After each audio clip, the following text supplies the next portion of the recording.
Good evening from London, wrestling fans. I'm your host, Ben Allison, and you are listening to Wrestling Republic's daily broadcast.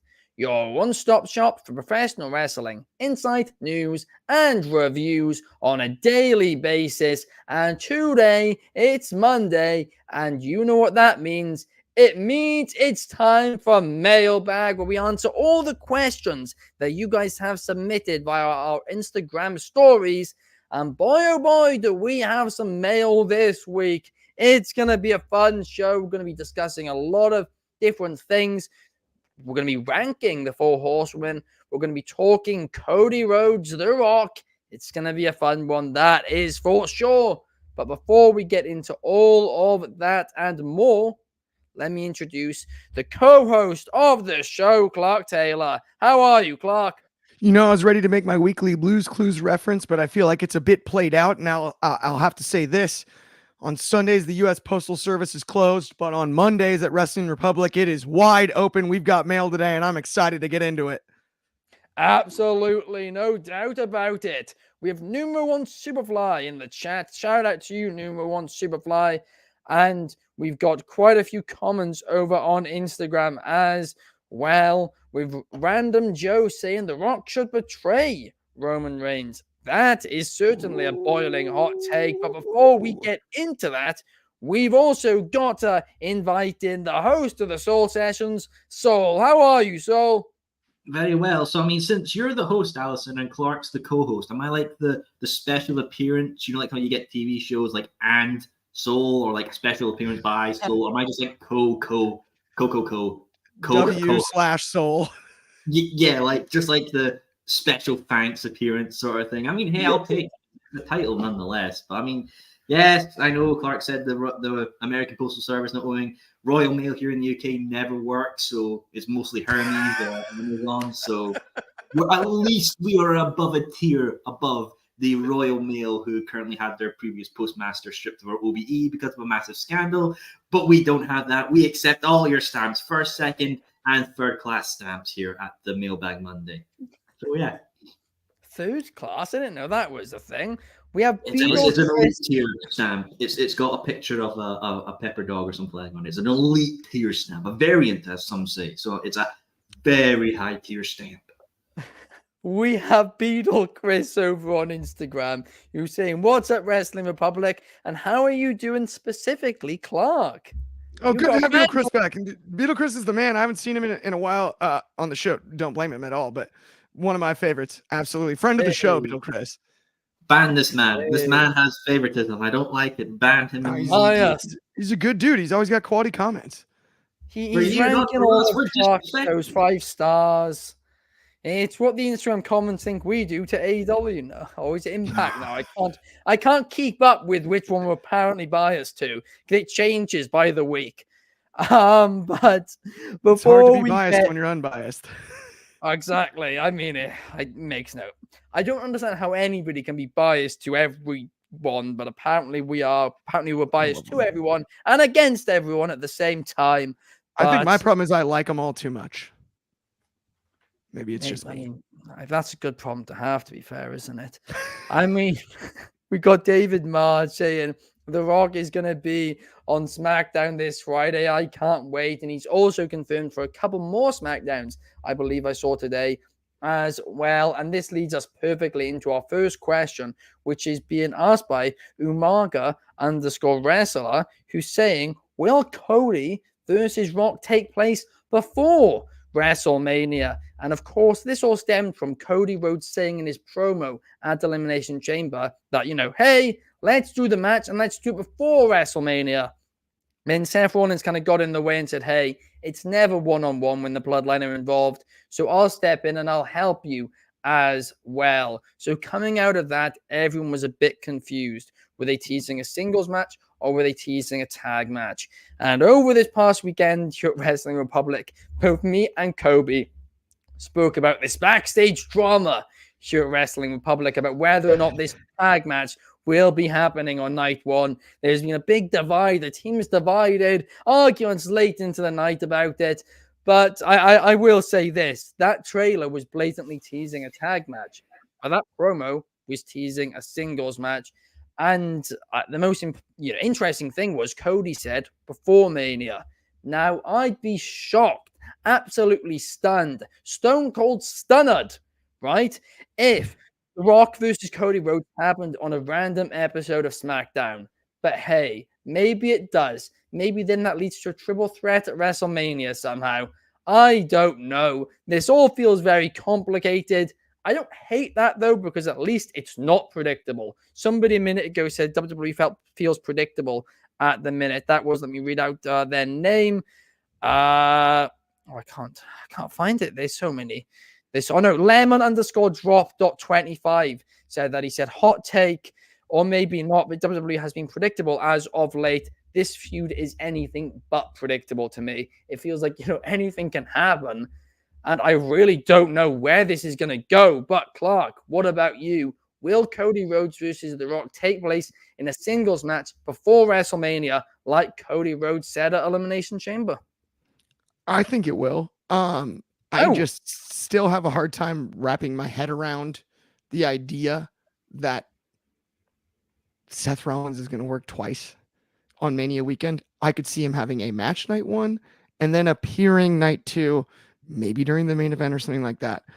But cleared or not cleared, I loved the promo during the Grayson Waller effect.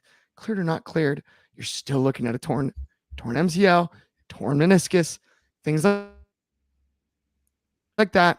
So much risk at play if you're having him work twice, considering the importance of defending his own title, which would have to be night two if they're working the tag match on night one. And that's where I think the only move is Rock versus Cody, shenanigans, triple threat. And you have Seth in the corner because the shenanigans, I think, involves Solo Sikoa, who will be in the corner of both Roman and The Rock.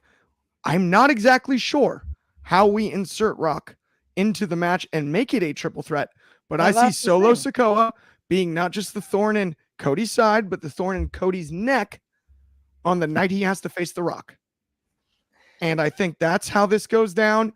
I think that makes the most sense. And Cody having to overcome arguably one of the greatest of all time and one of the longest reigning champions of all time makes the story even better. I'm cool with that. We've all heard Kingdom, more than one royal family. Let's see if you can take down this one. And two at once, that makes the most sense to me. Seth Rollins out there being the shield, pun intended, for Cody as far as Solo Sikoa is concerned, and potentially Jimmy Uso being inserted into this stuff. When it comes to the bloodline, you never fight one at once. As much as I'd love the tag match, it's too much work for too many people. That's the only issue I've got there. Listen, I agree with you apart from they built this to be a tag match. That's blatantly what this build has been. For it to be a triple threat, it would just be so convoluted. It would make no sense whatsoever. It would. I'd actually be infuriated by this booking if that's the direction here. Because I disagree on that. Well, they haven't built it. They built that Roman and Rock are all, friends. They're in the bloodline. They're arm in arm. They're skipping, down the ramp to the ring together, arm in arm. And then they have an issue with Cody. They don't have an issue with each other. They have an issue with Cody. So then Rock gets inserted into the match, and it's a very easy story to tell. So you're just ignoring the last 4 weeks. No. If Rock gets inserted into the match, then Roman feels like he has the advantage and gets too comfortable. When you're going to take down somebody who's an absolute ruler, as he's been for the length of this time, right? Having a turncoat, which The Rock would probably become. Wait a minute. You're not more important than me. Roman goes into the match assuming The Rock's got his back. The Rock starts to become a tweener in the middle of it. We still have all three. Cody gets his big win. He finishes the story. And we have the perfect setup for Rock Roman. because The Rock doesn't fall in line in relation to the bloodline. It sets up the future. And not only that, Cody still gets his moment. It does not have to be a singles match. It doesn't. There's no reason that it has to be a singles match. It doesn't have to be, but it would make, if it wasn't a clean finish, right, it would make that Reign ending look weak. He will pin Roman Reigns. Yeah. He will pin Roman Reigns 1, 2, 3 in the middle of the ring. Because in the middle of the match, when Roman tries to get The Rock to gang up on Cody, or maybe even potentially lay down, and The Rock decides not to, and 60,000 people in Philadelphia go buck wild because they realize that The Rock isn't going to fall in line, and he might want to actually be the head of the table, might even view himself as such. That moment is canon in WWE history when that happens. And then Cody still got a shot. And Cody's still the ultimate babyface here. I think that's the route you go. It makes the most sense to me. You have Seth Rollins there to make sure Solo Sikoa cannot put that thumb in Cody's neck. That's it. That's Seth's role night too, because he does make the appearance, and that's Seth's role in this. I think there's a tag match down the road too. I think you can get 2 pay-per-views out of this. You still maybe even get a tag match down the road where Rock and Roman, it doesn't necessarily have to, Roman and Rock kind of get back on the same page. Well, I just realized it was WrestleMania 40 and I could have had my moment. And then Roman doesn't trust him. Rock doesn't trust Roman. The big split happens. Too complicated. And the tag match down the road. No, it's not too complicated. Well, what you're saying, this triple threat match, right? This triple threat match would essentially become a 4-on-4 tag team match. Because no, because you're saying, we've had people Roman at ringside. Rock, well, wait a minute. Solo and would you consider last year's main event then a 3-on-1 or a 4-on-1? Is that what you thought last year's match was? It was 4-on-1? Or was it 4-on-1 for 2 minutes of a 30-minute match? If it's 4-on-1 for 2 minutes of a half hour, that's part of the gimmick. Can we not book bad guys as bad guys? Are we gonna get? They cheated. They're bad guys. They're heels. They cheated. They're bad guys. They're heels. That's what they do. They gang up on you. They're bullies. That's the point. But it was still a singles match. He lost. We don't need Stone Cold. That's ridiculous. That makes no sense. He's got no dog in this fight. Shout out the comments here. And _ the Chunkuna is saying what he sees is Stone Cold appearing. And a lot of people have been saying this too, right? He's not alone in that thing. But again, if we have Seth Rollins, Stone Cold, Jey Uso, because if Jimmy's involved, Jay's I didn't say Stone Cold.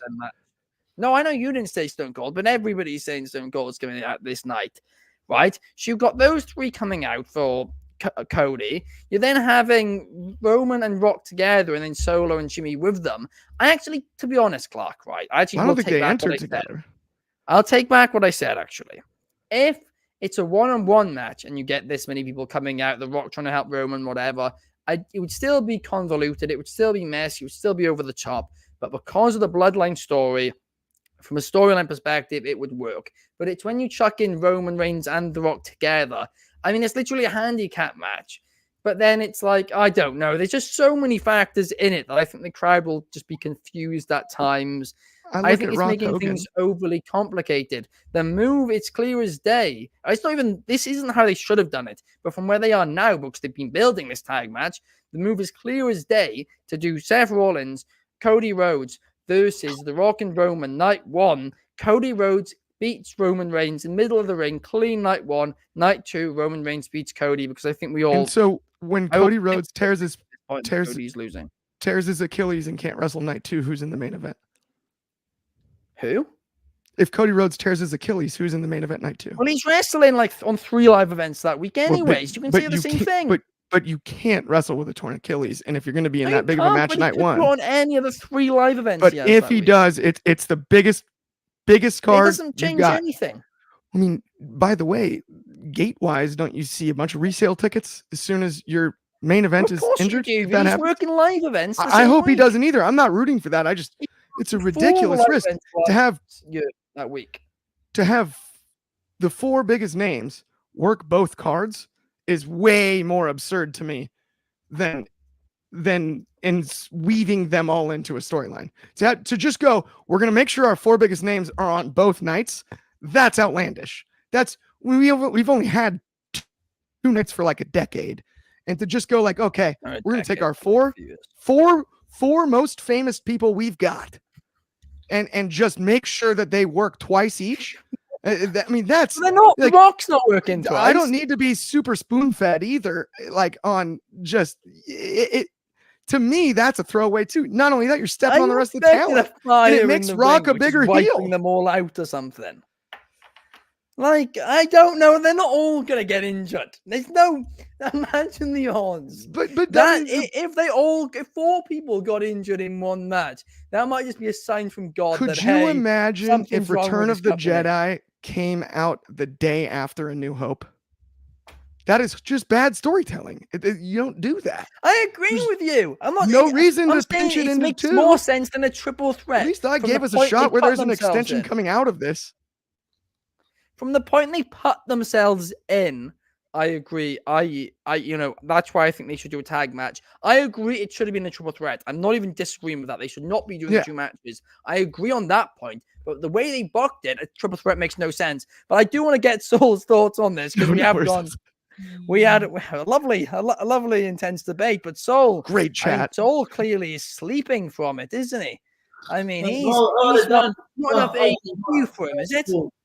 They're done. Cool. Good enough. Hurricane runners into pile drivers, into torn Achilles tendons. I was having a lovely dream of Jay White's AEW run. Oh, it was absolutely beautiful. Anyway, right. No wonder you fell asleep. It was beautiful. It was a lovely dream. I mean, the sight of WWE woke me up from that terrible, that experience. But no, like for this, I want to say this, right? In my mind, there's only 3 ways this, like Cody and Rock will have a match before Mania. There's only 3 ways. Number 1, Saudi show. If it's a Saudi show, but isn't happening. Which don't get me wrong, I don't think it's happening, but it's the only way. Like, if a Saudi show is happening in like the month of March, like obviously before Mania, it's insane to do that. I don't think they will. But if that somehow happens, I mean, it'd be crazy to announce a show this late. I don't think they've ever announced it. It'd be mental. The second way I see it is that Fastlane is somehow before Mania, because I know they've done it in the past, Fastlane before Mania, but I don't see it because it's not really a big name pay-per-view unless you. And they've also never announced a pay-per-view this late in their history.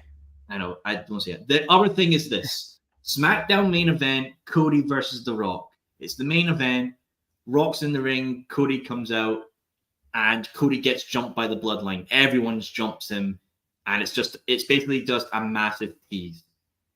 Like what we saw at the Mania after Raw after Mania with Lesnar turning on Cody in the main event, and we never got a Mania event match.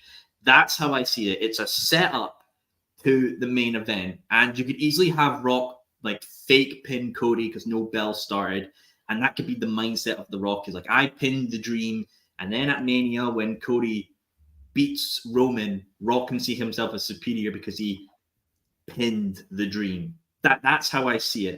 It's not. I don't think this will be a 20-minute match. I don't even think this will be a 10-minute match.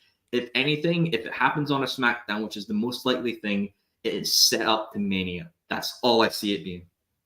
Yeah. I mean, at that point, I think it would be quite clear. I could see them doing that, so I think it would be stupid to do, but I could see them doing that.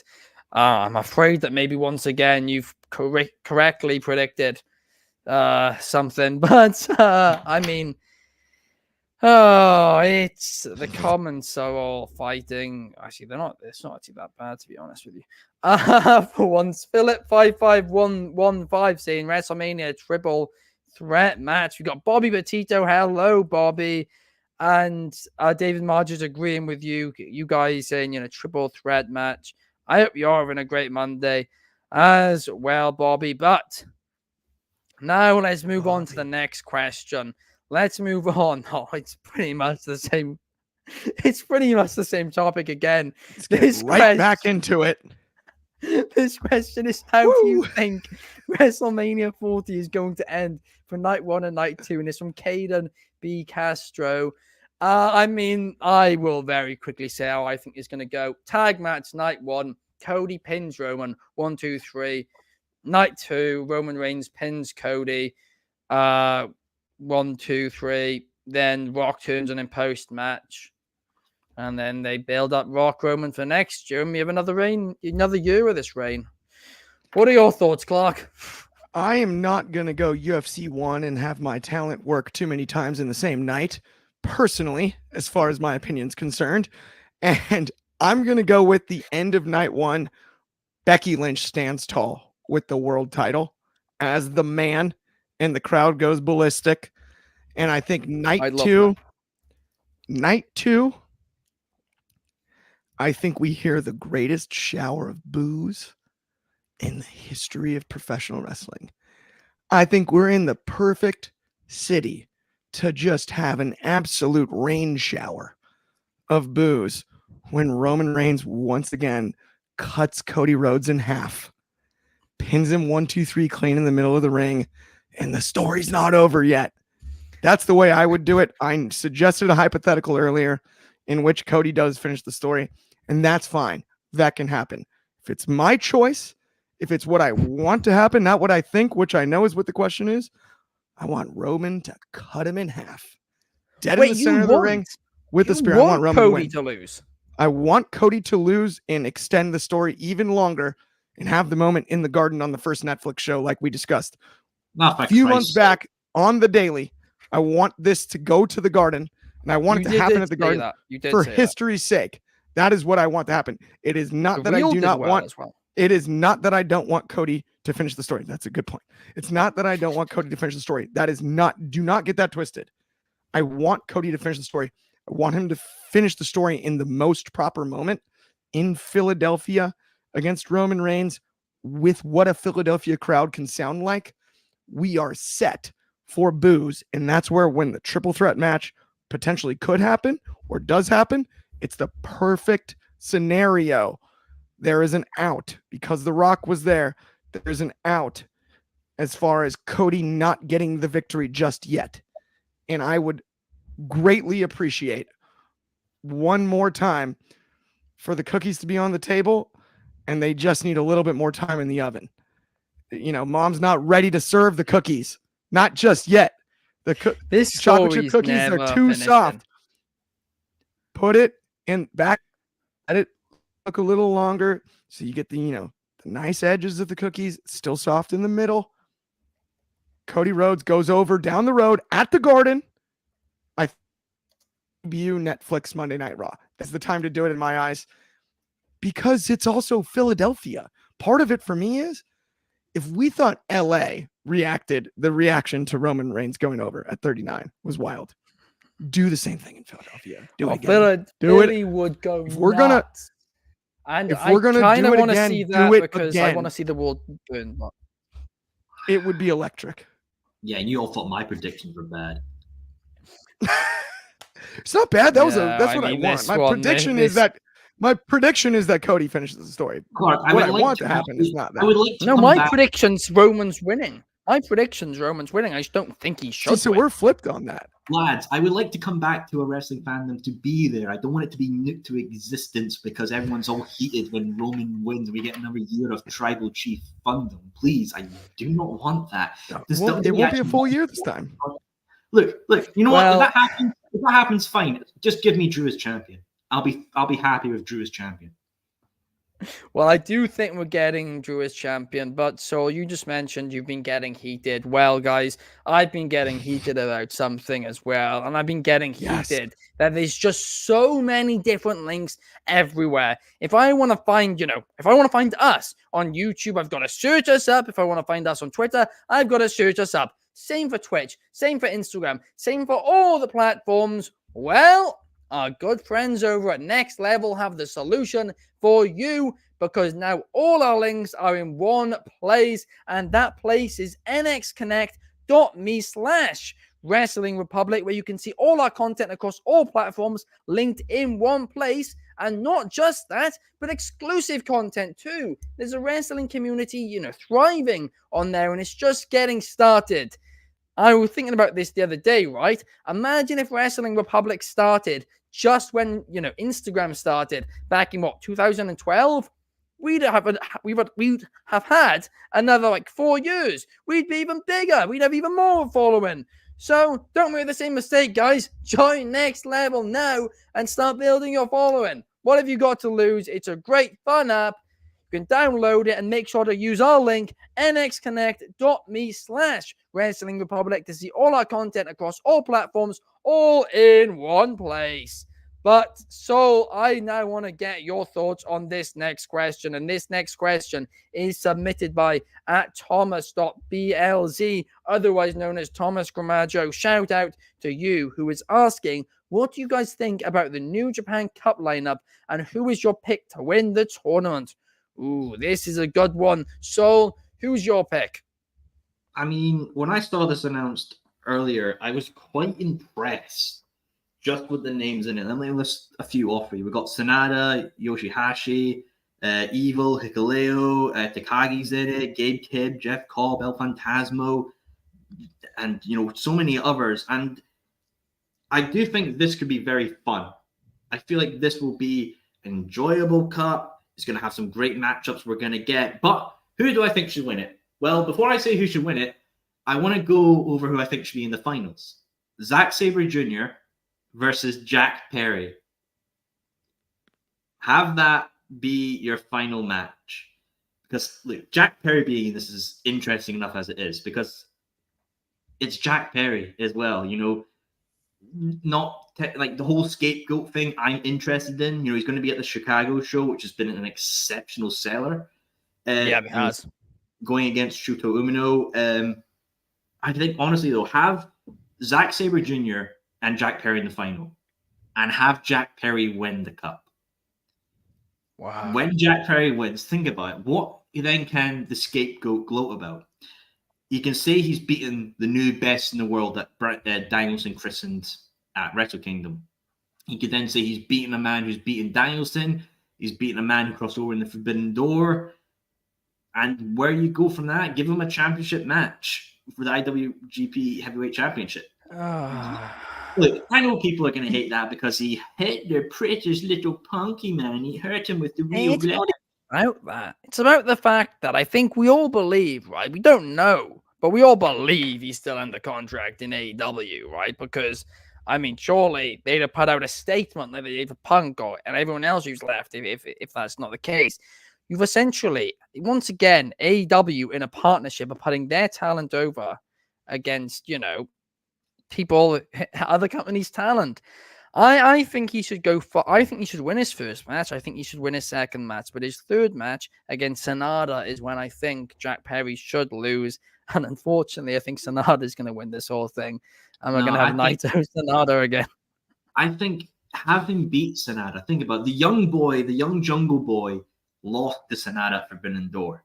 And this new man, this jungle man, the scapegoat, then goes in and finds that courage to beat Sanada. And think about it. Think about when Forbidden Door comes around. The Black Sheep comes back with the other company's title. Everyone, that is an interesting story there. The little guy who caused a ruckus, who got sent out, which is the storyline thing. He got sent out, sent away, and now he's doing things on his own. And that could be a whole storyline there of a disgruntled Jack Perry coming back and saying, fellas, I know some of you are sick here. You don't feel like you're appreciated. I've proven that as a pillar, I've gone and been a pillar elsewhere. That could be a whole storyline there of like a rebellion. Yeah. And think about that, what that could lead to. Yes, I know it could lead to a faction as well. It could lead to something like the main event mafia sort of thing in TNA or something like that, about a disgruntled bunch of individuals. But I honestly think Jack Perry, if he wins this, is going to be very interesting for the future of not only AEW New Japan partnership, but a very interesting thing for wrestling in a whole. I think what you've said is fantastic for Jack Perry, fantastic for AEW, but absolutely abysmal for New Japan, right? I understand if he got to the final and lost. I could see that. Or I guess I could even see him winning and then losing the title match. But if he wins that championship, I mean, I'm going on another rant at that point. I mean, but listen, let's wait and see. So I'm sure we're going to have more conversations about this over the upcoming weeks. And I am excited to see what Jack Perry does with this new gimmick, because you are right, it is super interesting. And it's going to be cool to see where it goes. We have Bobby Petito saying Gabriel Kidd is his pick. I mean, that is certainly a good pick there. And I hope you're right too, because that would be a shocker. And I always, I always like shockers. But now let's move on. Let's move on to the next topic. And the next topic is from, it's from our good friend Shard. Oh, I bet he'll claim it's his assistant in typical chaos fashion. But Shard says, rank the 4 horsemen from best to worst. Oh, wait a second. That is not the topic yet. I'm saying the wrong. No, it's not. Oh no! I've got a nightmare. I've had a nightmare. The actual question, right?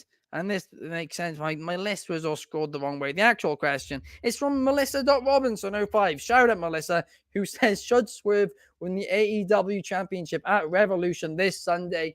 I mean, I love Samoa Joe. I have always loved Samoa Joe, but let's face the facts about this. He got that title. Everybody said it was going to be a new era. And I mean, the attitude around AEW, externally right now in the press and everything is, not great things. But what is the one good thing which everybody is talking about these past few months? Swerve Strickland. AEW's issues right now have got nothing to do with Samoa Joe. Nothing at all. But I do think, unfortunately, that he's going to have a short title reign, because I think Swerve is what AEW needs right now, because he's the most over talent in the company. What do you think, Clark? I mean, I'm a huge Melissa Robinson fan myself, but what are we doing here? Of course he should win the AEW World title this weekend. There's nobody more over in the division than Swerve Strickland right now. That's the true. Run he's been on over the last year and a half, the guy is built to carry the belt into the future. And not only that, I think he needs to win almost emphatically, except for that he pins Hangman Page to do it, not Samoa Joe. That would be my only caveat when it comes to this. It's a 3-way, right? That's what we're looking at. I think that's the route that I would go. But if Swerve isn't standing tall in Greensboro, I'll be stunned and disappointed. And those are neither things that I like. Being stunned sometimes in wrestling, but I don't like being disappointed. And I'll be disappointed on this one. Swerve's got to win this one. I don't want to call it a must win. There are avenues you could pursue that allow for other scenarios down the road. But if Swerve isn't carrying the belt in this calendar year, I might flip and be less of an AEW supporter and backer than I've been in a long time, because I've always believed in strike while the iron's hot, and there's not a skillet hotter than Swerve's right now. It's time to put the belt on Swerve Strickland. I mean, we've seen how quickly LA Knight in WWE has lost momentum, and it's a bit of a different thing there. But if you don't strike while the iron's hot, like you said, then the iron will cool. And I agree. Swerve, I think, I'm going to be honest, I think needs to win this Sunday. I think it has to be now, because now is when he's boiling hot. You can then run back Swerve Hangman. You could use Swerve Ospreay in Wembley as well. Samoa Joe, he deserved this reign. Obviously, it would be nice for him to have a longer reign. Your criticisms around AEW got nothing to do with him, but Swerve Strickland is the one thing which everybody is praising right now. So to put the title on him, I think is the move, no doubt about it. And I actually think Joe could benefit from losing the title by becoming more frustrated, because he's been so vindictive. We proved earlier in not this year, but back in December, when he took money from Adam Cole to turn on MJF, right? He morally speaking, he loses his title and maybe doesn't get pinned. We might see the most vicious, best Samoa Joe we've seen in AEW without the belt, because I don't think he ever needed it in the first place. He gave one up that he had before he got this one. And so I think it could benefit Joe as much as anything too. Sorry, not to interrupt. Keep going there. We got David Mard saying, I swerve when I drive. But yeah, Bobby Petito agrees with us as well. And numero one Superfly. That's everyone's in agreement. Tony Khan at Tony Khan. You know what to do. Give Swerve the title. But Soul, I now want to get your thoughts on this next question. And this next question is submitted by none other than Bobby Petito himself, who is asking, which belts would you guys like to see Ricky Starks go after on AEW? So, what belt would you like to see Starks go after? I can't hear you, Soul. You seem to be muted. Yes, I was too busy button. eating. I was just letting you guys ramble because I was hungry for once. I'm just going to say what I'm going to say right now is going to get people heated, and I think Ricky Stark should go for no belt because I no offense, I don't see Ricky Stark staying with AEW. I think he's going to leave. I think Ricky Starks, as soon as his contract's up, he's going right to NXT because I just don't get me wrong. I love Ricky. I think Ricky is an amazing wrestler. But there is so much going on in AEW right now. And he does deserve to be in an upper mid-card, low main event status.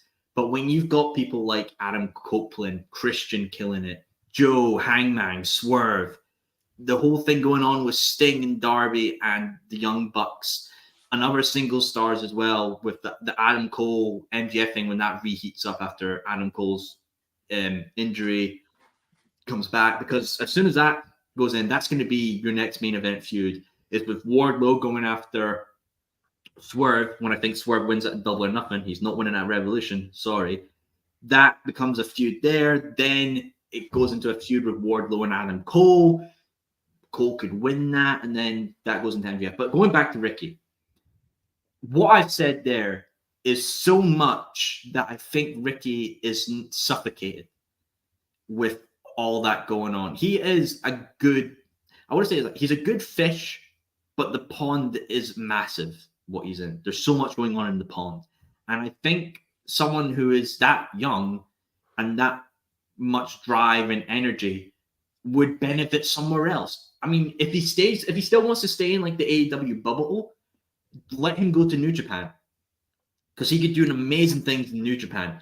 Now, if he doesn't and he just wants to go to WWE, friends with Cody, then that's fine. Let him go to WWE if he ever wants to come back. I'm sure the door will be open for AEW. But right now, I feel like he would be suffocated with everything going on. And right now, he's a heel as well, which I think is like his good work.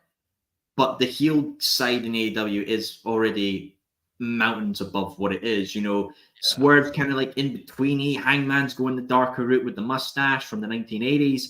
Joe killing it as a heel as well. There's the whole Undisputed Kingdom. Then obviously the Bang Bang Scissor Gang. I think it's going to be a double turn with the Acclaimed and the Bullet Club Gold going proper face.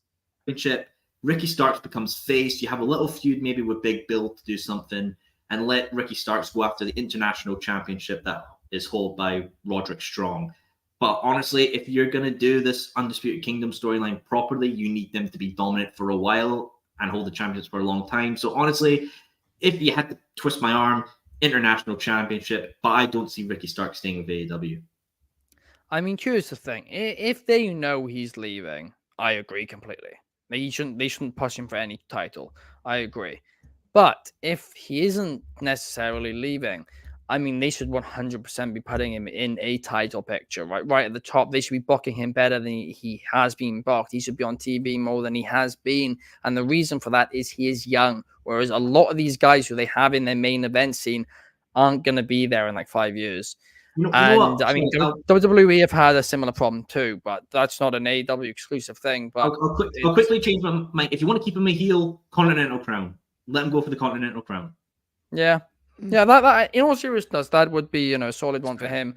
to go after. I do agree. Beetle Chris agrees with you. He thinks that he is WWE bound. I think it's entirely possible, but we'll have to wait and see. But our last question of the day, I went a bit early, a bit premature on it before, but it is time now for Shard's question.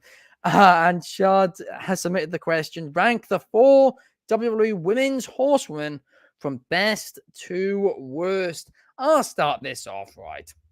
And I'm going to say, and this is going to be controversial, but worst, and I even hate to say this, but unfortunately, I'm going to have to say Bayley. I think Bayley is exceptional. I think she does great work as a face and as a heel, but I think she does great work that's just not quite superstar level.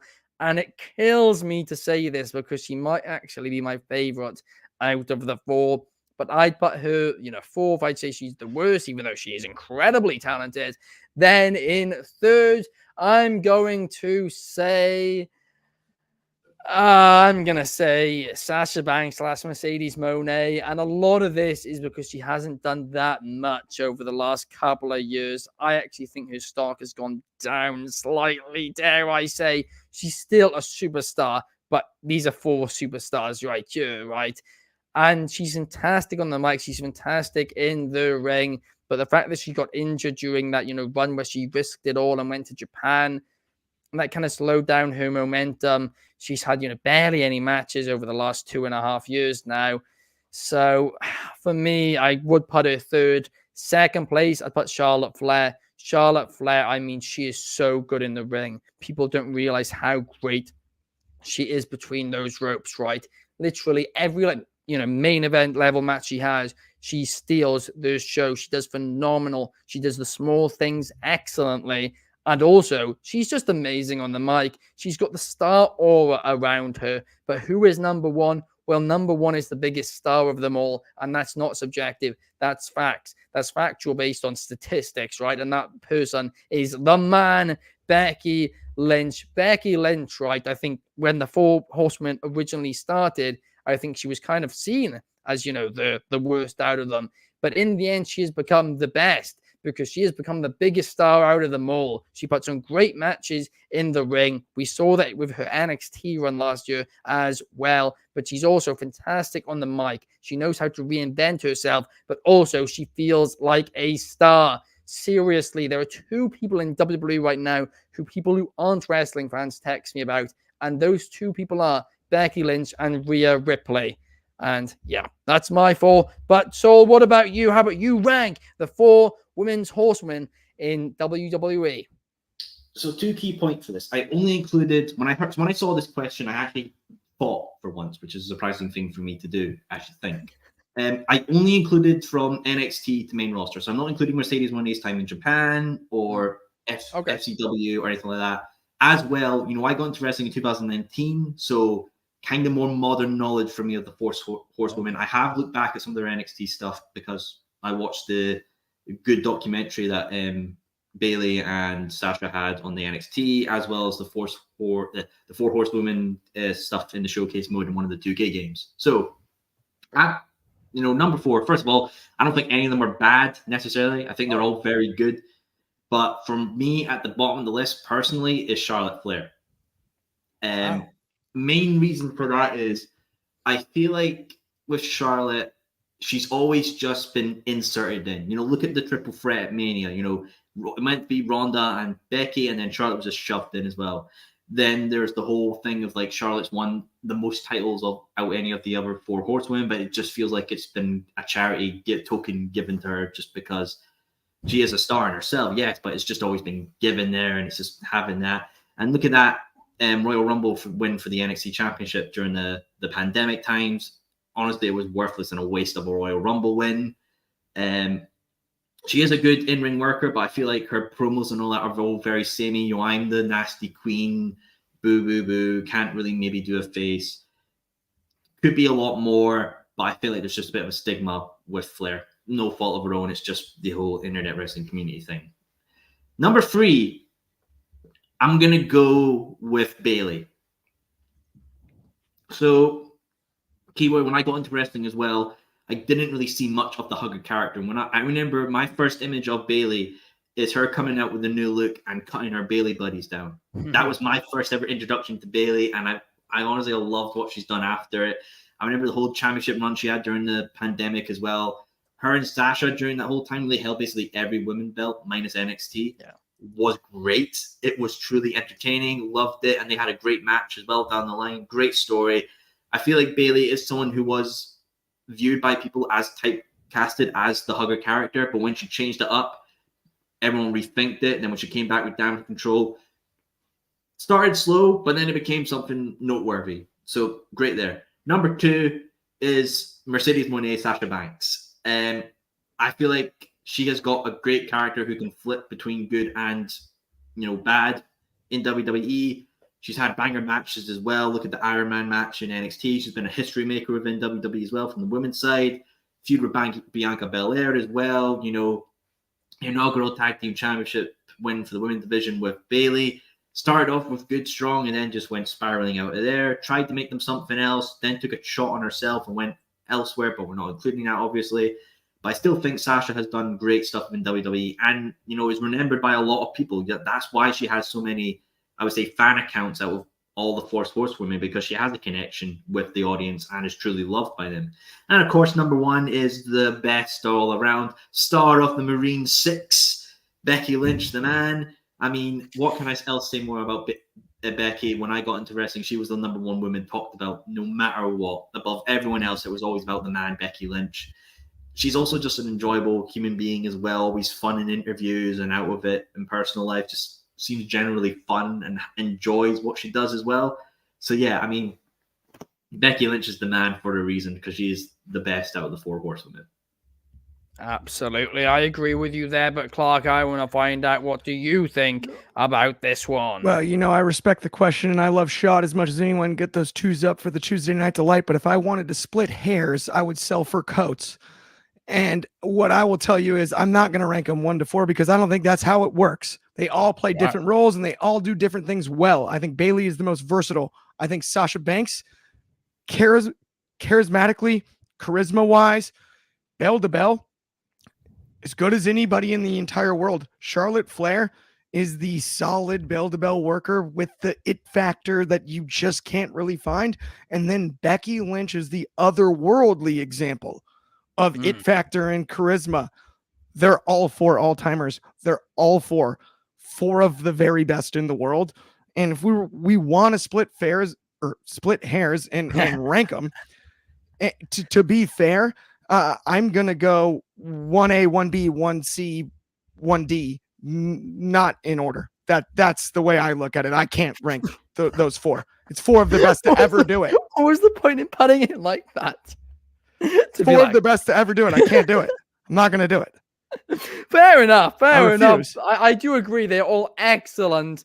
Well, I guess Becky Lynch, according to Wrestling Republic, is the best, because me and Saul both said Becky, so there we are. Okay, I think it's Bailey. Clark. But I'm not going to rank the other 3. It's a tie for 1B. Bobby says Becky. Numero 1 Superfly says Becky. And David Mars, Charlotte. So, I mean, people are overall saying Becky.